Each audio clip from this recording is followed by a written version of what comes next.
estava conversando com uma das minhas pacientes e ela me relatou que ela estava incomodada porque ela estava voltando toda semana para falar do mesmo assunto. Eu me chamo Ana, eu sou psicóloga. E o que a gente juntas foi percebendo sobre essa fala dela? Que apesar dela voltar toda semana para falar do mesmo assunto, ela estava voltando de maneiras diferentes. Quando ela chegou na terapia, isso que ela estava ali falando já era a demanda dela. Mas ela chegou de uma forma que muitos pacientes chegam, que é com medo, que é pisando em ovos, que é com medo do que a terapia vai gerar naquele assunto, no que vai transformar. Depois de algumas sessões, ela já voltou sentindo coisas a respeito daquilo que antes era muito difícil de se falar. Ela voltou sentindo raiva, identificando as emoções dela, o que ela estava pensando, teve alguns insights, enfim, algo se mobilizou dentro dela. E mais algumas sessões para frente, ela conseguiu falar para essa pessoa que fazia parte do problema um não. Ela conseguiu fazer algo que lá para ela na primeira sessão era quase impossível dela conseguir se ver fazendo, porque ela estava muito mergulhada no problema.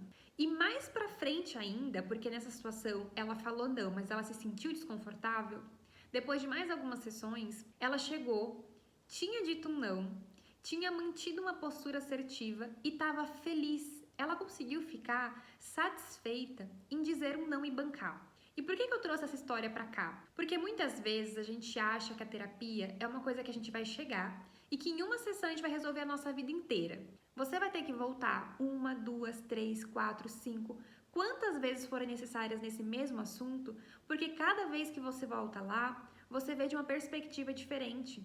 Você sente coisas diferentes, você percebe coisas diferentes.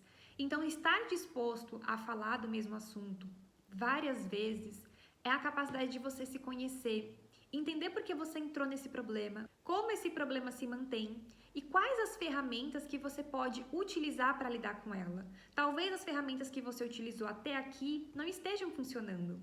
E é para isso que a terapia serve. Não é para você chegar em uma sessão e na outra estar falando de outro problema e na outra de outro.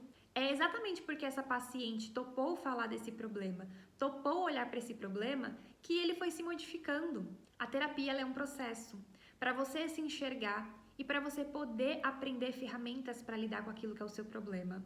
Leva tempo, leva disposição, requer coragem, mas depois de algumas sessões, quando você consegue ver de onde você saiu e para onde você foi, é muito gratificante. Eu espero que esse vídeo faça sentido por aí e que se você tem essa fantasia sobre a terapia, de que as coisas iriam se resolver rápido, que eu não quero falar várias vezes do mesmo assunto, eu fico sentindo que eu tô voltando, mas não percebe a forma como você tá voltando. Uma coisa é você voltar por muito tempo da mesma forma, sentindo e pensando da mesma forma. Outra coisa é você analisar se o seu processo está andando, se isso está fazendo sentido para você, se você está conseguindo fazer uso junto com o terapeuta da terapia para que isso avance, mesmo que você seja um pequeno avanço, mas a gente precisa estar cuidando e refletindo sobre o que está acontecendo. Um beijo e a gente se vê amanhã.